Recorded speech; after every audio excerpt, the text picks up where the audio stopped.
একা শাহজাহান নয়, তোলপাড় চলছে শঙ্কর আড্ডকে ঘিরেও। তিনি অবশ্য ইতিমধ্যেই ইডিরই হেফাজতে। রেশন দুর্নীতিতে ধৃত শঙ্কর আড্ডর আরও কুকীর্তি সামনে। বনগাঁর দিঘির পাড়ে অন্যের বাড়ি কেড়ে শঙ্কর তৃণমূলে পার্টি অফিস বানান বলে অভিযোগ। এখানেই শেষ নয়, বনগাঁর প্রাক্তন পুরপ্রধানের বিরুদ্ধে দোকান দখলেরও অভিযোগ বিরোধীদের। তাদের দাবি, বনগাঁ পুরসভার চেয়ারম্যান হওয়ার পর শঙ্করের সঙ্গে এক সোনার দোকানের মালিকের গণ্ডগোল বাধে। অভিযোগ, শঙ্করের চাপেই দোকান তাঁর নামে লিখে দিতে বাধ্য হন ওই সোনার দোকানের মালিক। তারপর থেকে ওই পরিবার রীতিমতো বনগাঁ ছাড়া। বনগাঁ পৌরসভার চেয়ারম্যান থাকার সময় শঙ্কর আড্ড একের পর এক সম্পত্তি দখল করে নিয়েছেন, জোর করে দখল করে নিয়েছেন, এমনটাই অভিযোগ উঠে আসছে।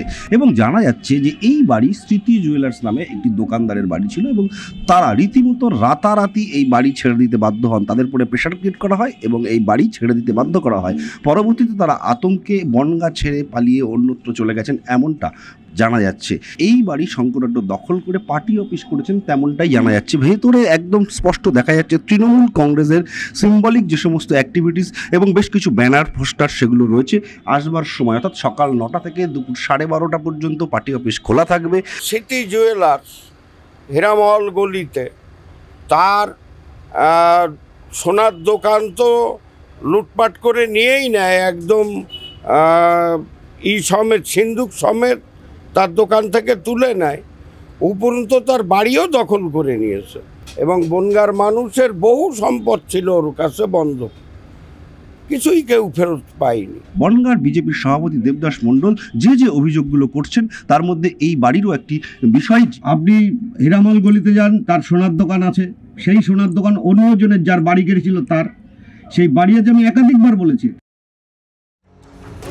এদিকে শঙ্কর আড্ডর সংস্থা আড্ড ফরেক্সের বিরুদ্ধে এবার ফরেন এক্সচেঞ্জ ম্যানেজমেন্ট অ্যাক্টে মামলা দায়ের ইডির।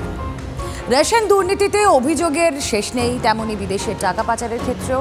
সূত্রের খবর, নগদের সংস্থার ব্যাংক অ্যাকাউন্টে ঢোকে 2700 কোটি টাকা, আর সেই টাকা বিদেশি মুদ্রায় বদল করা হয়েছে। বিপুল নগদ টাকার উৎস জানাতে পারেননি শঙ্কর, তবে তদন্তকারীরা মনে করছেন পুরো টাকাটাই রেশন দুর্নীতি, যদিও ধৃত তৃণমূল নেতা তা মানতে নারাজ।